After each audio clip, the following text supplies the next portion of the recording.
አብርሽ አሁን እያሳሰበው ያለው የእሱ መረጋጋት ሳይሆን ሄርሜላን ማጣቱ ነው። ስለዚህ ለራሱ መረጋጋት ሲገባው ጊዜ መስጠት ሲገባው ማለት ነው ዘሎ ሄርሜላን በቃ እንደ ድሮ መሆን እንችላለን፣ እንታረቃለን፣ ሩታ ደስ ይበልሽ፣ ይሄን የፈለግሽው እያለ ወቀሳም አቀረበ ማለት ነው። እና ሰላም ቤተሰብ እንዴት ናችሁ? ሰላማችሁ ብዝት ይበልልኝ።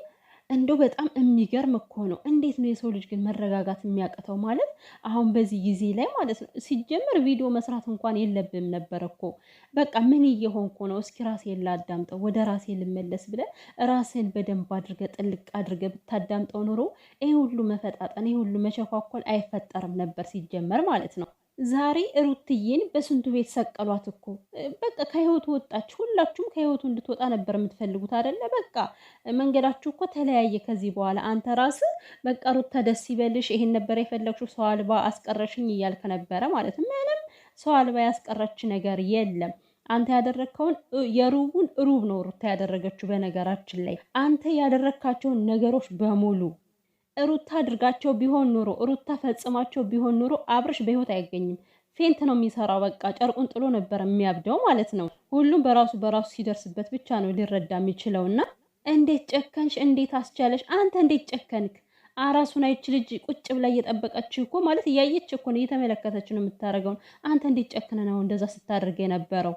ስህተት የሰራ ሰው ስህተት የሰራን ሰው እንደዚህ ብሎ መናገር ግን ልክ ነው? ኧረ አብርሽ ተው፣ ወደ ራሱ ተመለስ ወንድሜ ተው። ግን መረጋጋት ይጠበቅባል በዚህ ሰዓት ላይ ማለት ነው። በሰው ህይወት ከተጫወቱ በኋላ አሁን ያዙኝ ልቀቁኝ ማለት መፍትሄ አይኖረውም። ምንም ነገር ትርጉም ሊያመጣ አይችልም ከዚህ ጋር ማለት ነው። ከዚህ በኋላ ደግሞ ሩታ ሩታ አትበሉ ሁላችሁም፣ እያንዳንዳችሁ በዙሪያው ያሉ ሰዎች በሙሉ አሁን ብሩክም ቢሆን አቤልም ቢሆን ማለት ነው ሩታን ካልጠሩ ዩቲዩባቸው አይደምቅላቸው፣ ቪዲዮቸው አይታይላቸውም ማለት ነው። ተፋትታም እንኳን ሊምሯት አልቻሉም። እኔ እኮ ሩታውን ከዛ ቦታ ላይ እንዴት ነው ልትወጣ የምትችለው? ምክንያቱም በየጊዜው እየሄዱ እንደሚያገኟት ደግሞ እርግጠኛ ነኝ። በየጊዜው እየሄዱ ማለት ነው የሆነ ያልሆነ ነገር እየወሰዱ ዝም ብለው የሆነች ጫፍ ይይዙና ማለት ነው እሷን ለማግኘት ብቻ ይሄዳሉ።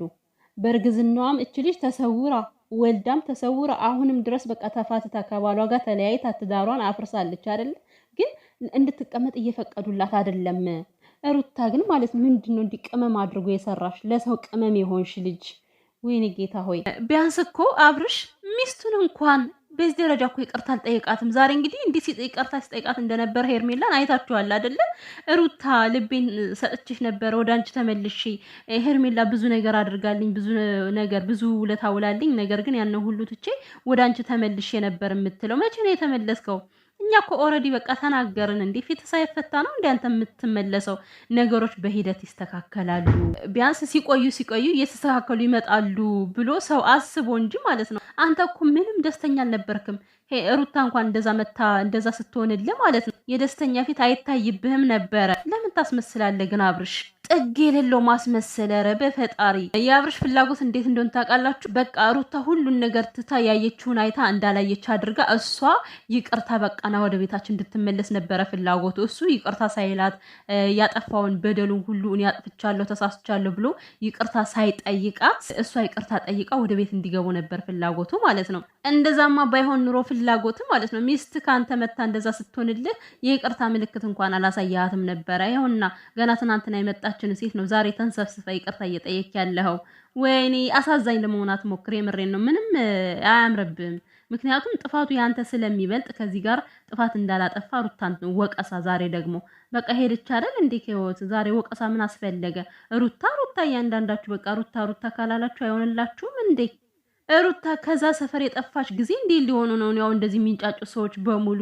ያኔም እኮ ከሩታ ጋር የፈለገ ብትጣሉ የፈለገ ብትጋጩ ማለት ነው አብርሽ በክብሩ ተጠብቆ ክብሩን እንደጠበቀ ከማንም ሳይነካካ ቁጭ ብሎ ቢሆን ኑሮ ማለት ነው ቁጭ ብሎ ጠብቆ ቢሆን ኑሮ የምር ሩታ ትዳሯን መፍታት አትፈልግም ነበረ። ግን ደግሞ በቃ እሷን እንደዛ ተከብራ እንደተቀመጠችው እሱ ተከብሮ አልተቀመጠም። ይሄ ነው ከዚህ ሁሉ ያደረሳት ሩታ። ሁሌ ከሩታ ጋር በተጣላ ቁጥር ሴቶችን መደበቂያ ከሴት ሂዶ መደበ በሴት ሩታን ማናት እንደ ሩታ እኮ በግናለች። በእናታችሁ የምሬን ነው ቤተሰብ ብግን እኮ ነው ያለችው። ቆስላለች። ስንቶች ሴቶች ናቸው መጥተው ከላይዋ ላይ ሲፈነጩ የነበር እንደ ሚስት እንኳን አይቆጥሯትም። የሄርሜላ ነገርማ ተውት። ምን ያላለቻት ነገር አለ? ሚዲያ ላይ ስታዋርዳት የከረመች እንደፈለገች ሜዳውን ፈረሱ ነው ተብላ መድረኩ ስለተከፈተላት ሄርሜላ እንደዛ ስትሆን የነበረው ከሩታ ላይ ከአብርሽ በቃ መስመሩን ስለለቀቀላት ነው አብርሽ መስመሩን አልያዘባትም ማለት ነውና ስለዚህ እስከ ዛሬ ድረስ ማንም አፉን ሲከፍትባት ቆይቷል ማለት ነው። ከዚህ በኋላ ግን ከናንተ ውጭ ነች ሩታ ሩታ ሩታ አትበሉ አስሬ ማለት ነው። ምድር አሽቃባጭ ጓደኛ ተብዬዎቹ ባናታችሁ ተዘቅዘቁ። ከዚህ በኋላ ምንም አታመጡም። እናንተማ እንኳን ቅጥል አላችሁ። እንደውም የእናንተ ጦስ እኮ ነው ለአብርሽ የተረፈው። ሩታ አብርሽ ላይ እንዲህ ማድረግ አትፈልግም ነበር። እንደተበደለች በቃ ተፋትታ ወረቀቱ ላይ ያስፈርማ መሄድ ነበረ ፍላጎቷ። ግን ደግሞ እንደዚህ የገፋፋት እነዚህ የተረገሙ ጓደኛንን በሚል ምክንያት ማለት ነው። ግን የጓደኛቸውን ትዳር ብትንትን እንዲል ያደረጉ የማይረቡ አሁን በእነሱ ቤት ጥሩ ነገር አደረግን ደህና ነገር አደረግን ብለው ያወራሉ ማለት ነው። ለማንኛውም ሩታ አንተን እንደዚህ እንድታደርግህ የገፋፋት ጓደኞች እንጂ እሷ ወዳ ፈቅዳ አይደለም ይሄን ነገር ልታረግ የፈለገችው።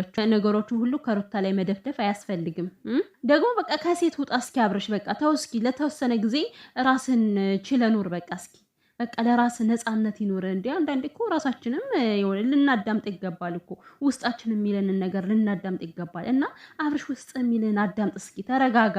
ለሴቱም ለምንም ትደርስበታለህ።